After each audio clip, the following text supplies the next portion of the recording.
Hi, this is John. We're going to change the fuel filters on an S-Bar heater today. I loosened up the clamp on the hose so the hose would free spin in that, because it's got the little nipple that goes in the hose.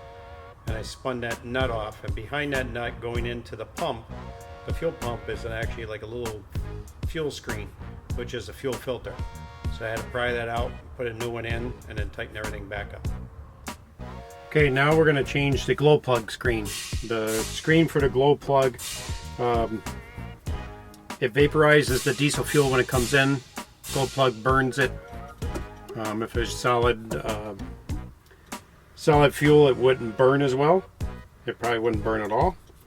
But once it gets sooted up, then it doesn't want to burn very well. So we change that as well.